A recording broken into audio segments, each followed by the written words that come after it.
Hey guys, welcome back. This is Maverick here with another episode of Bakemonogatari. So, you guys might notice that things look a little bit different. I don't know if you guys can tell, but actually my PC just died the last few days, and so now I have a new gig and using a new setup. Although I'm still working things out, so I'm not really sure how it's gonna look, but hey, it's a learning process, right? And you guys can join along with me. Alright, so anyways, in terms of the anime itself, with last episode, we've finished the arc with Sengoku, which was a rather straightforward and rather short arc as well. Too bad, because the opening song I really dig. I mean, I mentioned this several times before, and I wish I could listen to it some more. But anyways, with this episode, we're starting a new arc, which could be another girl, or it could be Hanekawa, right? Because I still believe that Hanekawa is going to be the last girl that is going to have Araki is going to help solve for this series or this season. But beyond that, well, I guess let's just get into it and find out. All right, let's begin in 3, 2, 1, play. Hi, cat. Hi, cats. それは4月29日ゴールデンウィーク初日のことだった。 World 20. お母さんの結婚相手の再婚相手が今の母親で、その再婚相手が今の父親ってことになるね。要するに今の両親は本当の両親じゃないってこと。 Okay. So she has そういうことを本人には教えないもんじゃ a complicated family. 広げな両親でね。小学校に入る前から聞いていたわ。私のこと本当に邪魔みたい。でも世間体ってものがあるからね。施設に預けようともしたらしいけれど。 Really? だから私はいい子になろうとした。いい子っていうか普通の子かな。複雑な家庭事情を持っているとさ、偏見の目で見られることがあるじゃない。でもその程度のことじゃ私は変わらないって決めてた。 Okay. Alright. I've always been a person that really せっかくのゴールデンウィークなのに never really minded about the family matters of other people. I don't like to talk about my family. Why do I care about others' families? But I guess to some people that is kind of important. Maybe those who are more close with their own family. 私はね、休日は散歩の日なの。うちにいたくないから。一日一緒にうちにいるなんてゾッとする。 Mhm. だから休日は散歩の日。 Golden Week. 気使いすぎだと思うけどな。 9 or 10 days of vacation.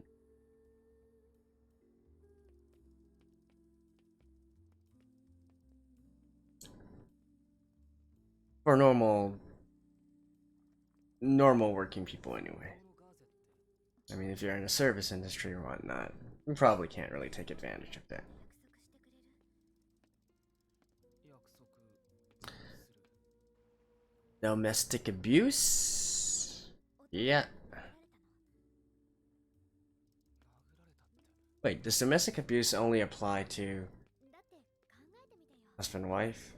Or does it include 荒木くんが見も知らぬ子供から知ったような口を聞かれて、 those of ちょっと腹が立っちゃってもカチンときちゃってもそれは仕方ないと思わない？ does that include kids? 暴力に仕方ないなんて。 Oh wow. お前がそんな言葉を吐いちまっていいのか。それはお前が最も許せないことじゃ。 いいじゃない。一回くらい。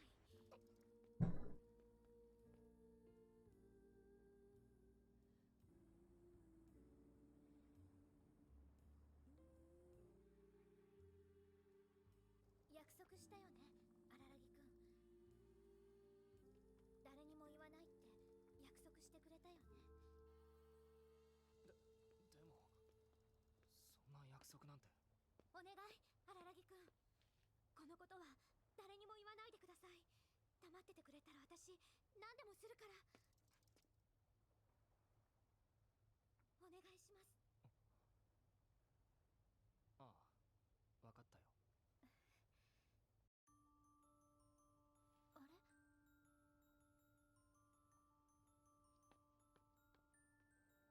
Wait, this is a flashback, right? Is it? I'm really not sure. I think at the beginning it said prologue. It was a little bit too fast. I wasn't. Ah, it is Haneko. Hey. Alright, let me. Ooh. Huh, I quite like this song as it is right now. Tsubasa Cat. Tsubasa can also mean wings.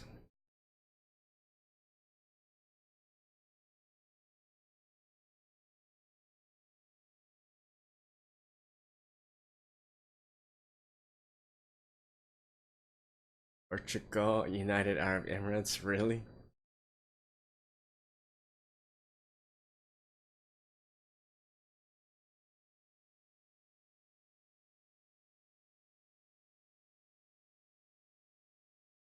But yeah, her name is Tsubasa. Wings.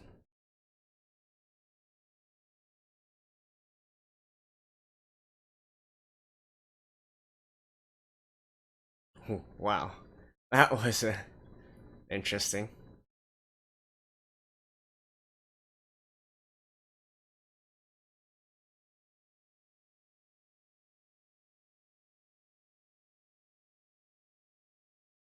Interesting song. Interesting opening, actually. Important person hired you. I owe her no. Her a lot. Blah blah blah. Enchanted by a cat. Whatever. Okay, I'll look at it after this.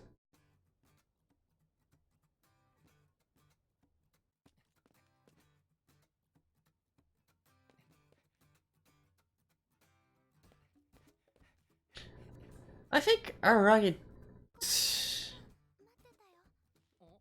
Oh wait, this is right now? よう、戦国じゃないか。何してんだこんなところで。暦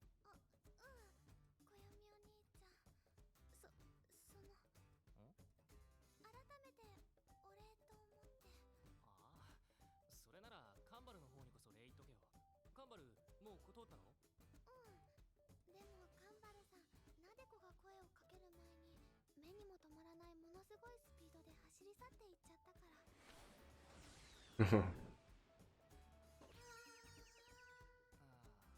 急ぎの用があったんだな、きっと。BL. Okay. どうしてわざわざビックリマンに登場するメインキャラクターであるところのヤマト王子の必殺技で例えるんだよ。逆に分かりづらい上にツッコミもここまで説明的になっちまったよ。なでこも通じるとは思わなかった。暦お兄ちゃん、相変わらず面白い。あ、でもどうしよう。あ、どうした？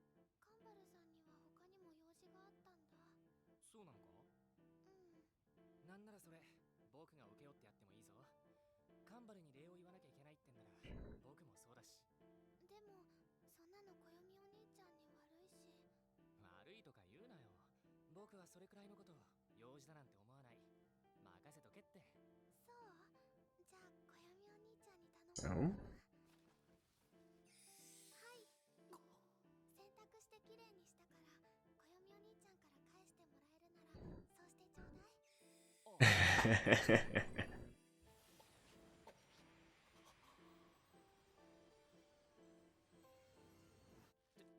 じゃあ、確かに。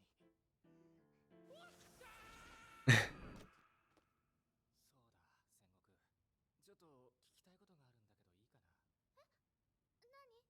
聞きたいことって。いや、大したことじゃないんだが、忍のやつ。忍？ほら、昨日、ジャギリナは払った後、僕やカンバルと学習塾アートに戻って、夜遅いからって、そのまま泊まっただろ？ Really?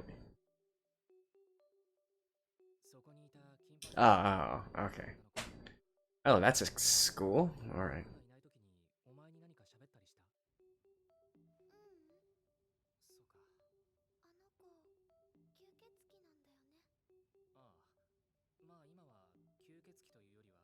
吸血鬼もどきって感じだけどな。じゃああの子のせいで暦お兄ちゃんは。あいつのせいじゃないよ。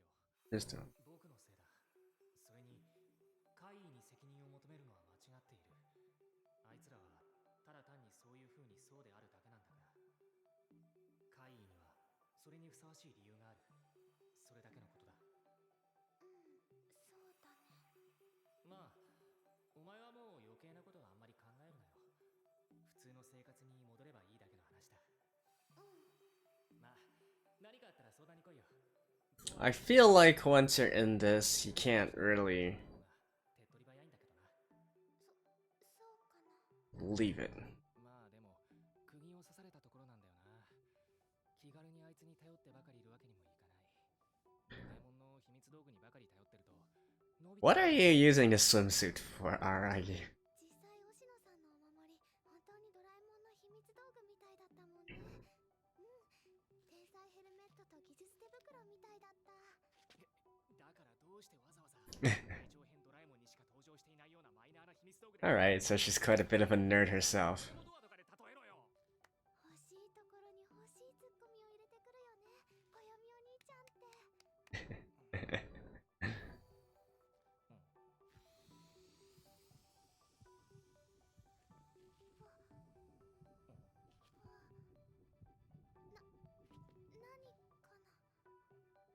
何っていうか。Hmm? What? お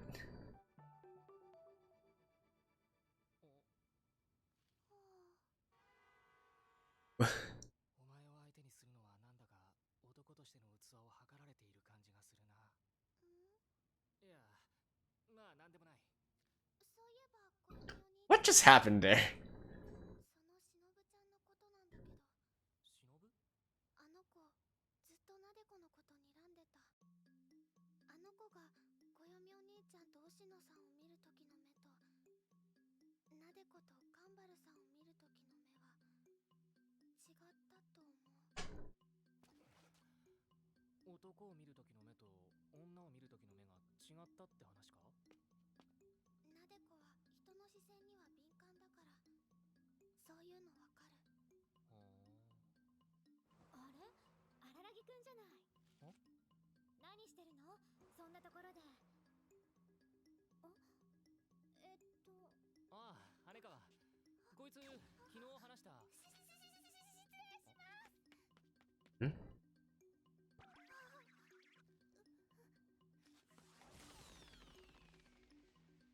What? 荒木くん、私ちょっと傷ついたかも。What is going on right now? 今のが昨日話した妹の友達、戦国なでこ。You might want to stuff that into, like, a bag or something, Araki. 結局はまた星野の世話になっちまったけどな。よくわからないけど、でもスピード解決だね。まあそんな感じだ。けれどえらく可愛らしい子だったね。確かにあの制服、荒木くんの卒業した中学のやつだったね。お前は何でも知ってるな。何でもは知らないわよ。知ってることだけ。ところで荒木くん、なんだ？今日は何か用があるって言ってなかった？ひょっとして荒木くんの大事な用って可愛い女子中学生とおしゃべりすることだ。違う。大事なよってのは戦場ヶ原絡みだよ。照れくさいから言えなかっただけだ。Yeah, we haven't seen her in a while. But honestly, can you put that down, Araki? 面白い噂教えてあげよっか。なんだよ。面白くなさそうだけど聞いてやる。戦場ヶ原は荒木と仲良くなってから態度がおかしくなった。戦場ヶ原は荒木から悪影響を受けているとか。さっき星名先生に言われてきた。 Really? 羽川、お前は何か知らないかって。荒木くんがどうして戦場ヶ原さんと仲良くなったのかよく知らないけどさ、それでもこれからはそういうこともっと言われると思うんだよね。言われるだろうな。だから大変だよ。荒木くんはこれからそうじゃないことを証明していかなくちゃならないんだから。男と付き合ってダメになったなんて不名誉な言い分を戦場ヶ原さんに関して許しちゃダメだよ。そりゃそうだ。うん。でもとりあえず否定しておいたからそんなことはないと思いますよって。そっか、ありがとう。でも、本当にそう思うか？そんなことはないって。もちろん。私嘘なんかついたことがないもの。嘘つき以外でそのセリフを言えるやつを僕はお前以外に知らないよ。そういっぱいいるでしょ。むしろ私戦場ヶ原さんはいい方向に向かってると思うんだよね。病気が治ったおかげなのか荒木くんのおかげなのかよくわからないけれどさ、そういう戦場ヶ原さんの変化を荒木くんはそばでちゃんと支えてあげないといけないと思う。言うことが高校生離れしてるよな、お前は。そう普通でしょ。そっか。That's gotta be a lie. 羽川自身にはそういう相手がいるのだろうか。誰に対しても優しいやつだけど特定の一人というのはいるのだろうか。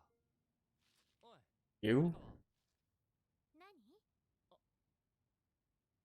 荒木くん。そのドラえもんの秘密道具。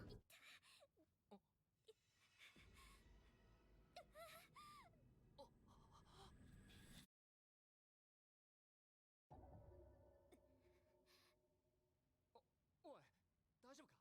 Like, you had that headache in the last arc as well, right? But wasn't that because... 心配しすぎだよ。Hmm. 羽川、お前まさかまたゴールデンウィークの時みたいに。 Right. ゴールデンウィーク。 Yeah, yeah, it is a flashback. 5日から5月7日の日曜日までの9日間。おい、羽川。 I think she also turned into... 羽川。 or was possessed by an oddity or something, right? It's just that she chose to forget about it. Wow. Turning into a cat? Alright.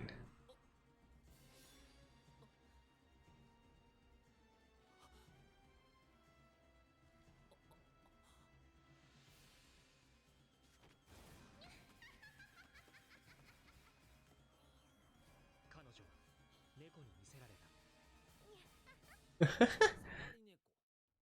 触り猫。触り猫。白髪猫。でもやっぱり触り猫というのが通例だね。尻尾のない猫。尾を引かない猫。押野、それってどういう？ How did you mean? 言い方をするなら多重人格障害だね。あれは委員長ちゃんの裏の人格が現れた姿なんだ。 Multiple personal disorder. 羽川翼。差し詰めブラック羽川ってとこか。 Alright. 白いのにかよ。外見じゃなくて内面の話だよ。どうしたんだい荒木くん。いつになく焦っているね。君が鬼に襲われた春休みの時だってそこまで取り乱してなかったよ。で、どうすれば羽川元に戻るんだ。だから焦るなって。順を追って説明するから。さて、黒い委員長ちゃん、つまり触り猫が現れるのには原因がある。その原因とはいわゆるストレスってやつだ。ストレス？それも相当なストレスだろうね。長年にわたって蓄積されてきたような大きなストレスだ。 I mean, lots of people have major stress. 委員長ちゃんは何かストレスを抱えてなかったかい？恋愛とか勉強とか家族のこととか。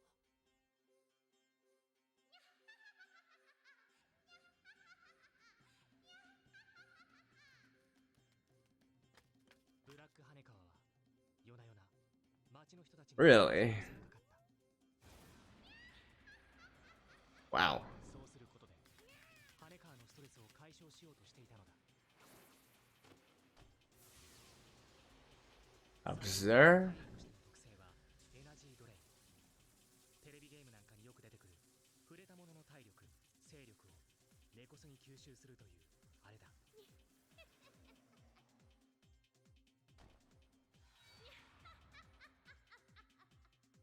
このエナジードレインによって入院する者まで出た。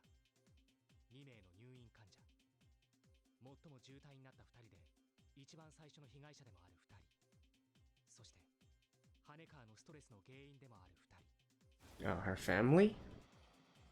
Her parents? 彼女の両親だった。そしてゴールデンウィーク最終日5月7日、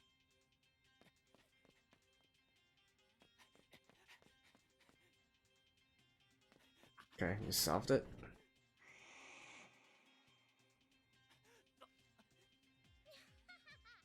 い人間、追い詰めたぞ。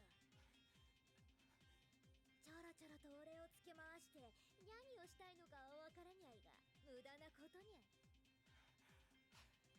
ご主人のストレスが完全に消えにゃい限りは俺は消えにゃい。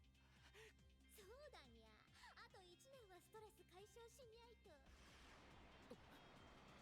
Oh.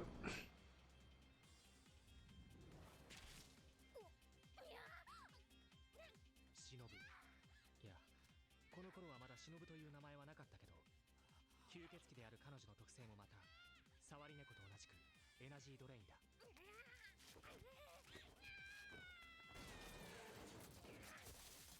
でも触り猫と吸血鬼では怪異としての格が違う。 Oh shit.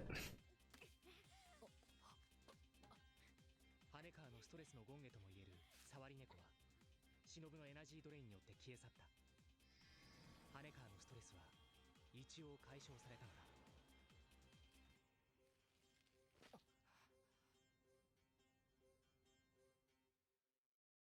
こうして問題は解決した。ゴールデンウィークの時みたいな。 But not the root of the problem. でも、おい、羽川。本当に大丈夫だってば。保健室、いや、この時間じゃ空いてないか。じゃあ病院。大丈夫だって。大げさだな、荒木くんは。でも最近よくあるって言ってたじゃねえか。だから心配しすぎだよ。結構気が小さいところあるよね、荒木くん。でもお前、もう優しいね、荒木くんは。そんなことより荒木くん、戦場ヶ原さんのことちゃんと理解できた？理解できただけじゃダメなんだよ。実践しなきゃ。ああ、分かってるよ。気を使わせてばかりで悪いな。別にいいよ。でもだからとりあえず私の言うことが分かったって言うんなら、差し当たっては荒木くん。なんだ？宝物みたいに抱えてるそのブルマー Finally.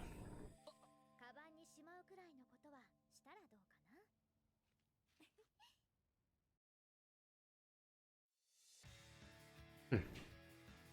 That was a...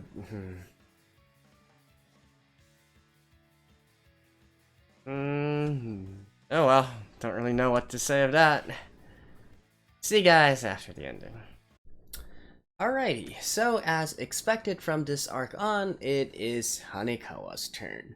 And, well, looking at her opening song, if you will, I feel like this is another straightforward case of romance and unrequited love, right? So, I'm pretty sure that, you know, those lyrics are still, you know, talking about her affection towards Araki, I'm assuming, right? It would only make sense here.